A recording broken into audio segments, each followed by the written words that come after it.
एक मोठी बातमी नाशिकच्या दिंडोरीमध्ये कार विहिरीमध्ये कोसळून अपघात झालाय। अपघातात 9 जणांचा मृत्यू झालाय। अपघातात 6 लहान विद्यार्थ्यांचा मृत्यू झालाय। रात्री उशिरापर्यंत स्थानिक आणि प्रशासनाकडून बचाव कार्य करण्यात आलं। नाशिकच्या दिंडोरीमध्ये कारचा भीषण अपघात। नाशिकच्या दिंडोरीत कार अपघातामध्ये एकाच कुटुंबातल्या 9 जणांचा मृत्यू झालाय। शाळेच्या स्नेहसंमेलन कार्यक्रमातून सगळेजण रात्री घरी परतत होते आणि त्यावेळी या कारचा भीषण असा अपघात झाला। एकाच कुटुंबातल्या 9 जणांचा मृत्यू। दिंडोरी शहरामध्ये मध्यभागी असलेली विहीर रात्रीच्या वेळी चालकाला दिसली नाही। कार सगळ्यांना घेऊन विहिरीमध्ये कोसळली आणि यात 9 जणांचा मृत्यू झालाय। रात्रीची वेळ असल्यामुळे बचाव कार्यात अडचणी देखील येत होत्या। नाशिकच्या दिंडोरीमध्ये कार अपघातात एकाच कुटुंबातल्या 9 जणांचा मृत्यू, त्यात 6 लहान मुलांचा समावेश। अतिशय दुर्दैवी ही घटना। अधिक माहिती जाणून घेऊयात आमचे प्रतिनिधी चंदन पुजारीकारी यांच्याकडनं। चंदन, किती वाजताचा हा अपघात आणि त्यानंतर बचाव कार्य कसं करण्यात आलं? आत्ताची स्थिती काय? निश्चितपणे श्वेता, अत्यंत दुर्दैवी अशी ही घटना म्हणावी लागेल, कारण दरगोडे परिवारातले 9 जण जे आहेत त्यांचा या अपघातात दुर्दैवी मृत्यू झालेला आहे। आणि आपण जर या ठिकाणी ही गाडी बघितली तर त्या गाडीची अवस्था बघून आपल्याला अंदाज येईल की हा अपघात किती भीषण होता।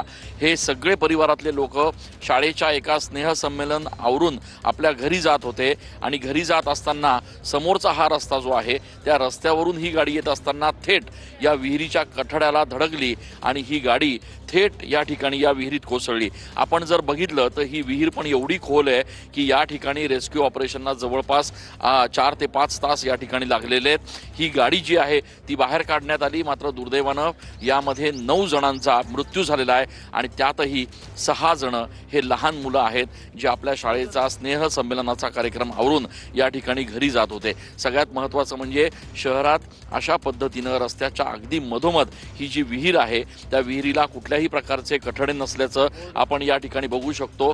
या विहिरीला कुठलेही कठडे नाही आहेत। यासोबतच रस्त्याला लागून असलेल्या या विहिरीच्या बाहेर कुठल्याही प्रकारचा सूचना फलक देखील नाही आहे आणि त्यामुळे प्रशासनानं अशा पद्धतीनं जो हलगर्जीपणा केला आहे त्या हलगर्जीपणाचा हा बळी आहे का असा प्रश्न देखील उपस्थित केला जातोय। फक्त गाडीची अवस्था बघा, अक्षरशः चक्काचूर झालेला आहे। रात्रभर या ठिकाणी रेस्क्यू ऑपरेशन सुरू होतं।